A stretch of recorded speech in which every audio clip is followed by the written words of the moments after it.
Hello everyone, my name is Matthew Moreno. I'm a graduate student at the Beacon Center at Michigan State University, and today I'm going to be presenting some research into fraternal transitions of individuality that I've been working on with my co-author and advisor, Charles Ofria. I originally presented this work at the Open-Ended Evolution workshop at ALife conference 2018. I'm going to recap it for you here. So, jumping right in. What is an evolutionary transition of individuality? Well, the idea here is that an evolutionary transition in individuality occurs when two replicating entities, two organisms that have been existing separately, unite to become a single replicating entity. So these two organisms become, two or more organisms become codependent on each other, and the unit that is composed of these two or more organisms becomes a unit of an individual or an organism itself. So a classic example of this is the emergence of eukaryotes through a pre-eukaryotic cell gobbling up an aerobe, which then became eukaryotes with mitochondria as we know them today. And so this phenomenon is thought to be key to the complexification and diversification observed throughout the evolutionary history of biological life, and of course has also been highlighted with respect to open-ended evolution. So what distinguishes a fraternal transition in individuality from just a more general evolutionary transition in individuality? Well, the key aspects here, the key distinction is that the organisms that are uniting to become a higher level individual are closely related. They're kin, right? They have a kin relationship. And so a classic example of this is, cells uniting to become a multicellular organism, which in some cases, for example, you might have multicellular organisms uniting to become eusocial insect colonies.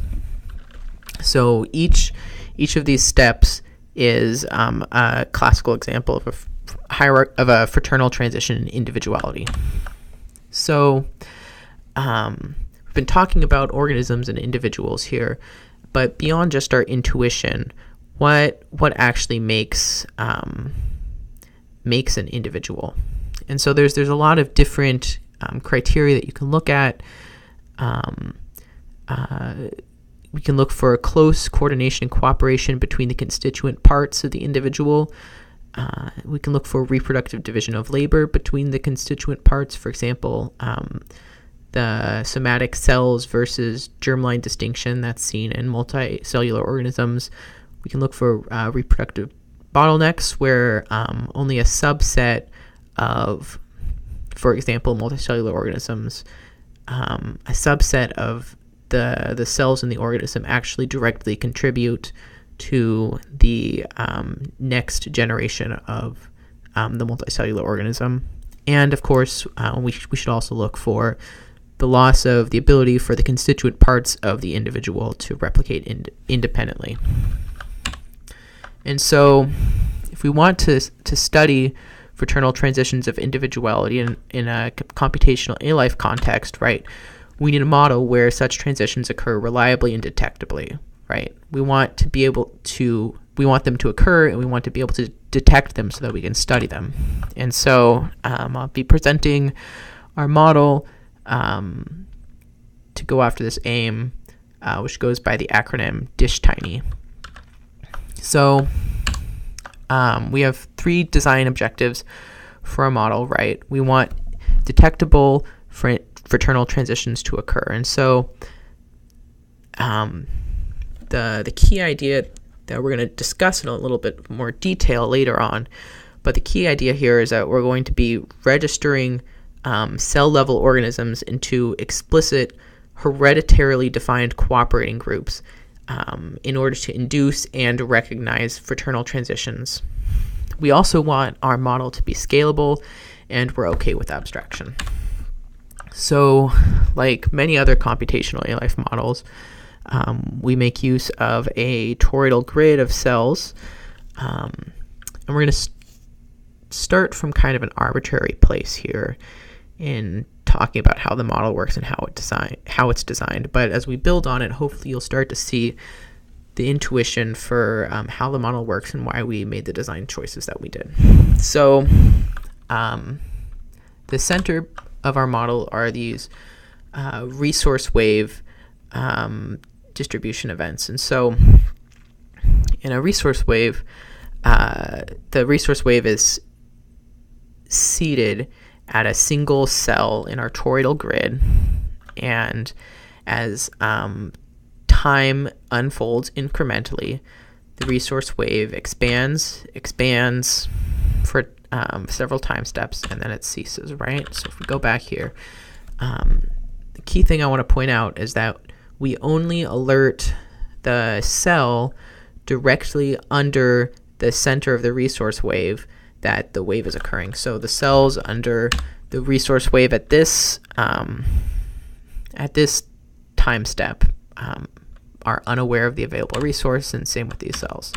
So the problem here becomes how can cells alert their neighbors to the available resource, because only that initial cell is aware of the resource wave event. So what we do is we use activation quiescent signaling to create a signaling wave that co-propagates with the resource wave. So we seed our resource wave, which triggers an activation, which then propagates outwards in tandem with the resource wave and continues to track it. However, the resource wave ceases and the activation wave continues. So if in our model, activation without resource present, a bad activation, right, is costly, we arrive at the problem: how should we limit the extent of the signaling wave? And so what we do here is we register cells into explicit cooperating groups called channels. So let's take a look at this. So let's look at just the green same channel signaling network, right? It's just two cells, so we're just going to focus on these cells. We're going to seed a resource wave and watch the activation wave. So you can see the activation wave is only propagating to cells in the same channel.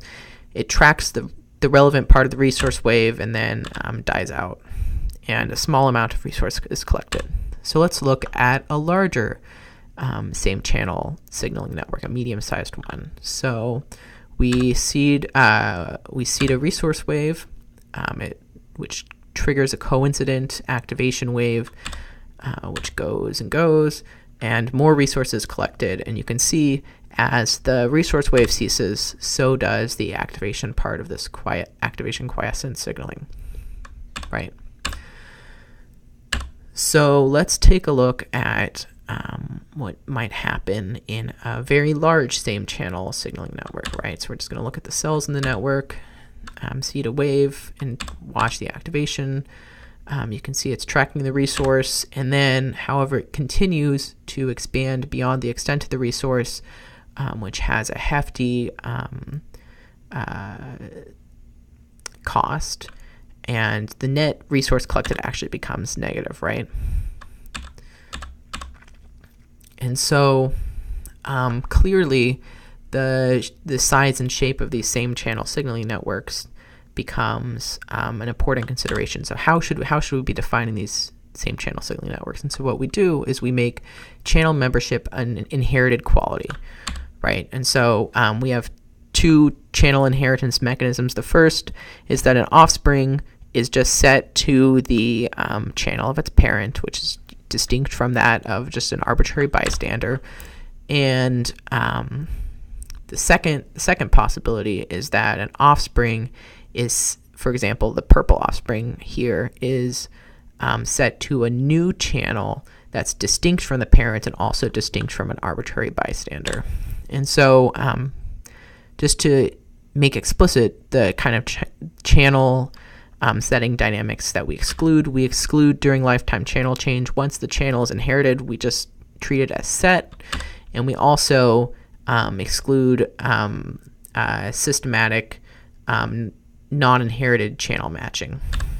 So the key idea is that we've set up this interesting problem where kin groups need to coordinate their same channel group size and shape, right? Because if they're too small, they'll have a low resource collection rate, but if they're too large, they'll have a net negative resource collection rate. And so it's this coordination task among kin. And so, right, if we want high-level individuality, fraternal transition to occur, we want to see resource sharing between cells that are registered to the same channel and reproductive division of labor between cells that are registered to the same channel. So why should we expect these to occur in our model? Well, let's consider two different same channel signaling networks. The light pink one on the right, the light pink one on the left, and the darker pink one on the right. Let's compare them. Let's say on the left that the individual cells in the same channel signaling network, right? They're sharing resource with each other, so that and coordinating reproductive division of labor, so that cells at the interior of the clump are absorbing resource and passing it out to cells at the exterior of the clump, which then reproduce to grow the clump. Well, let's compare it to the other possibility where there's no coordination and resource sharing, like say on the right. On the right, perhaps we have cells that are just pulling down all the resource they can for themselves, and then cells at the interior of the clump are just reproducing and destroying neighbor cells that are registered to the same channel and replacing those cells with their own offspring. Well, there's going to be a lot more wasted resource in this case on the right with respect to actually growing the clump compared to on the left. So clumps that share resources and divide up their reproduction, right, they're going to be able to grow much more efficiently. And so basically the idea is that we expect clumps like on the left to eventually stomp out clumps like on the right. And so we expect to select for these two attributes, and importantly, we can also detect them, right? So if we want to look for resource sharing or reproductive division of labor, all we have to do is we just look within cells registered to the same channel and see if they're passing resource back and forth, or see if the cells, for example, at the interior of the clump aren't reproducing as often as cells at the exterior of the clump. So we've defined a framework where we expect one transition of individuality to occur, right? But with respect to the question of open-endedness, we want to have a system where we expect kind of an arbitrary number of transitions to occur. And so we all know and love this meme, right? So we want more and more and more nested transition to individuality. Okay, let's see how many of these I made. All right, so just to recap here, right, what we have so far are cells uniting with their same channel signaling groups, kind of indicated in this little the bottom part of this diagram by these little green telephone wires. They're uniting to succeed at this resource collection task. So if we want these clumps of cells to unite into a higher level clump of clumps, right, it's going to look something like having multiple low level clumps next to each other. But how can we define and induce these clumps to unite together? And so what we're going to do is we're going to define a separate resource collection resource collection and coordination task at a higher level, right? So we're going to have low level resource distribution and activation quiescent signaling, as well as coincidentally high level resource sharing, resource distribution and activation quiescent signaling. So how can we visualize two levels of individuality? On the right, we just have a single cell which has a single low-level channel and a single high-level channel, right? We can have the cell grow into a clump of cells where all those cells share the same low-level and high-level signaling channels, right? And then we can have that clump of cells differentiate into other clumps of cells, which importantly all share the same high-level signaling channel, but have different low-level signaling channels. And so each individual low-level signaling channel is indicated by kind of the saturation of the color, right? And when we put this clump of clumps next to other clumps of clumps with different high-level channel IDs, they'll have different colors, as we can see here. And so really to drive it home, we have a high-level resource collection coordination task coincidentally with a low-level resource collection task. And as you would expect, we have larger resource waves for the higher level resource collection task, which reflects the fact that we want larger groups of cells coordinating in this resource collection. So a hypothetical life cycle with this kind of two-level scheme might look like an individual cell growing into a clump, differentiating to form a propagule that has the same high-level channel but a different low-level channel, that propagule growing into its own clump, and then continuing on from there until we get to a clump of clumps which all have the same high-level channel but have different low-level channels. And then that group of cells eventually reaching its maximum viable size and producing a propagule which has a different high-level and different low-level channel ID, right? So a whole new clump of clumps coming from this one propagule. And so before we talk about the experiments that we did, I just really want to drive home that even though we've just been talking about two hierarchical levels of individuality here, we can this system generalizes to an arbitrary number of levels, right? You can just keep adding separate signaling and resource collection tasks at larger and larger scales and get more and more transitions. So the goal for our experiments was to test to see if our model does indeed select for higher order individuality in the way that we expect it to in the way by design. And so we're just going to use the two-level scheme for our experiments. And we're also, for these preliminary experiments, instead of evolving controllers that can make arbitrary decisions about reproduction and resource sharing, etc., we're going to evolve a set of parameters, numerical parameters for manually designed strategies in order as a preliminary look, preliminary and well-defined look at the types of lifestyle strategies that this scheme is selecting for. So the parameters are going to help these individual cells answer questions like, should I reproduce over a neighbor that shares my signaling channel? Should I share resources with my same channel signaling network? How big should my same channel signaling network get before I start making propagules? How much resource should I endow propagules with?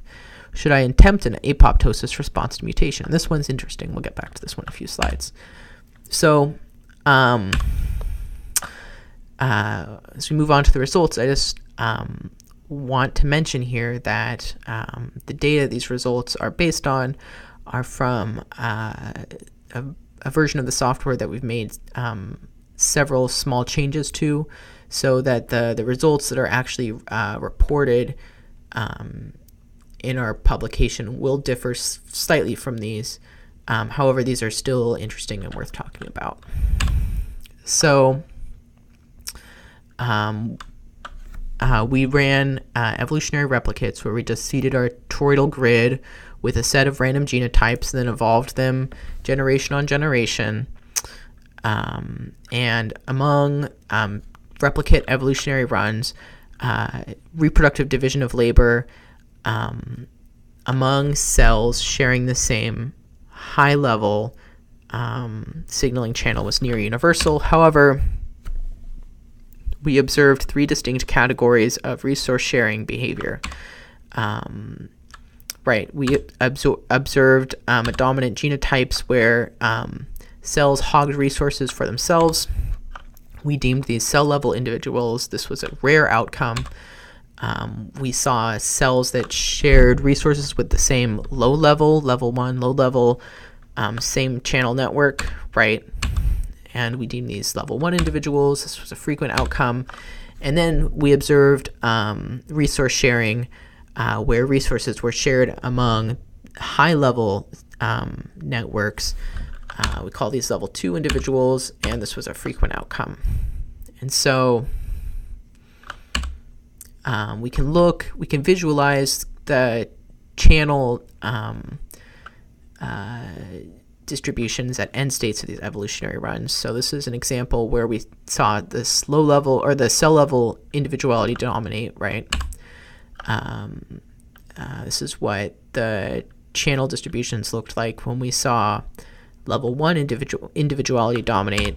And finally, when we saw high level individuality dominate,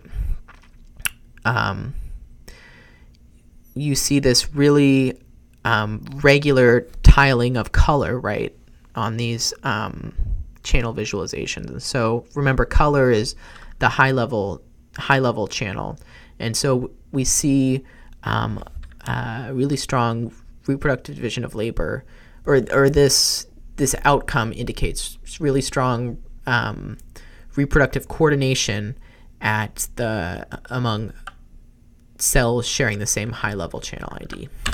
So because we observed these three different outcomes of resource sharing, we wanted to investigate whether, as we expected, the model indeed selects for higher level individuals, selects for resource sharing at the among high level channel groups.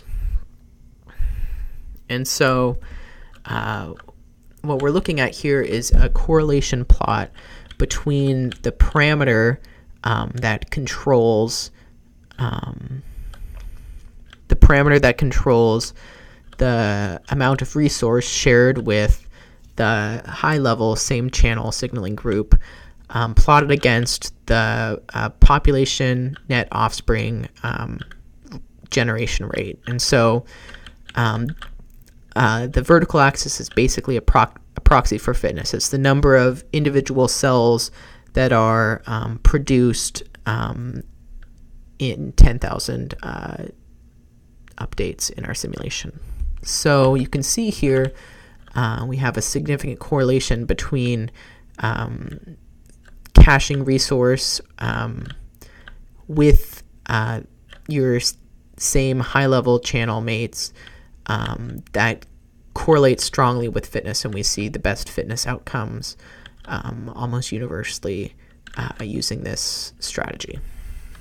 So as we expect, our simulation is selecting for high-level individuality.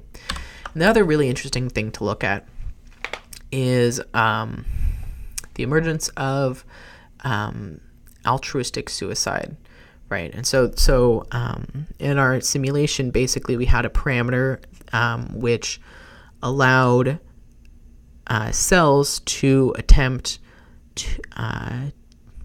to destroy themselves in the case that they were born with a mutation. The idea being that if you're part of a higher level individual unit, right, having a rogue cell with a mutation might be extremely detrimental to the high level unit, and so it would be beneficial to the high level unit if that cell were to destroy itself.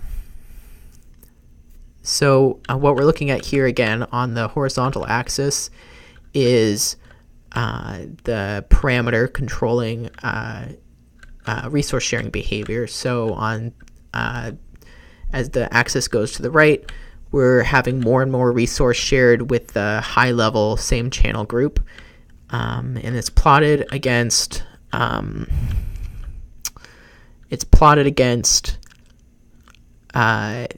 parameter controlling the probability that the cell will attempt suicide on mutation.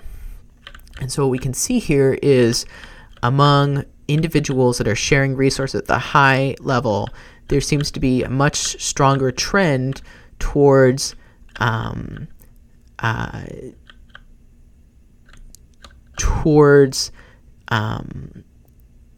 strategy of altruistic apoptosis or apoptosis response to mutation. And this is really interesting because it suggests that in order for the strategy to succeed, the high-level individuality strategy to succeed, that this behavior is actually a really important component of that, because among high-level individuals, we're always seeing relatively high expression of this apoptosis response to mutation strategy. So to wrap things up here, I want to reflect on where we want to take this resource or this research, especially with respect to the question of open-ended evolution. So the first really obvious next thing to do, right, is to take out our manually designed strategies that we're evolving parameters for and stick in Turing complete backends that can do arbitrary computations and make arbitrary decisions about all the different lifestyle questions. And so we're looking to use Signal GP to accomplish that. And then another concern with respect to open-endedness is kind of the predictability or rigidity of our model, right? And so one concern is, right, we're defining the number of selected for hierarchical transitions a priori before we start the model. And so the question is, can you have an infinite or an arbitrary number of transitions occur? And I guess the way that I kind of think about it is that this kind of scales between being a practical and a philosophical problem, depending on the implementation, right? If it's possible to have a model where you have an arbitrary number of hierarchical transitions occurring, eventually that becomes kind of indistinguishable from having a truly unbounded number of hierarchical transitions occurring, right? And of course, in our model, we think that kind of transitions of individuality are only one piece of the puzzle, and it's also important to consider meaningful ecosystem type interactions between individuals in order to promote novelty and diversity. And we don't explicitly kind of cook that into what we're working on here at the moment. But I think what's the most exciting about this kind of work with respect to open-endedness is the ability to increase the scale of the individual that we're evolving, right? And so the question becomes, does our continually increasing the scale of the individual become a method to generate arbitrary novelty, as Bonzoff has suggested? And with respect to openness, we'll also want to look at kind of how low-level structure individuality might be preserved or break down as higher-level individuality emerges. And I think that would be interesting to think about with respect to the question of arbitrary generation of novelty. And however, as we scale the individual, right, we run into this exponential wall, where we have low-level unit count scaling exponentially with respect to hierarchical level. And so it very quickly becomes very computationally intensive to do these kind of simulations. And so hopefully we can exploit the distributed design of a model, this model or a model like this, in order to get at a scalable implementation. So if you think about the way that this model is designed, right, we specifically designed it so that there was basically only local interactions between individual cells in the toroidal grid, right? And so we hope that we can exploit the distributed nature of a model in order to get at a truly scalable implementation. However, as Dave Ackley has pointed out, we'll need to consider asynchronicity and non-determinism and make sure that our model and our implementation isn't fragile with respect to those concerns. So to really make more concrete that last point, right, we have, in the current work, we have a large number of cells all mapped to a single processing unit. But if we want to exploit the distributed nature of the model, perhaps we can map a single cell or several cells to a single processing unit, right? And then we can grow the toroidal grid coincidentally, while at the same time growing the processing power. And so we can grow and grow and grow, and interestingly we'll be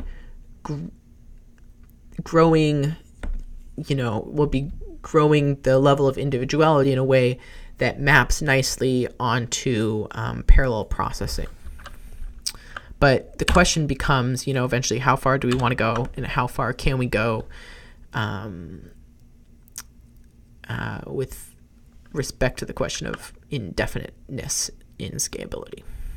So with that, I want to point you towards our Open Science Framework page, where we have everything you could ever want with respect to this project. We have a live in-browser demo of our software or our model, in addition to the source code, data, everything else you could want. I'd like to thank my co-author and our group at Michigan State University, the Devo Lab. I'd like to acknowledge the software resources and institutions that made it possible, in particular the NSF support that we're receiving in this project. And with that, I'd love to get questions, because this is a digital a video. I'll point you towards my Twitter handle and my email address. Please get in touch however you like. I'd really love to hear from you. All right. And with that, I'll just page through the references and leave it there. Thank you.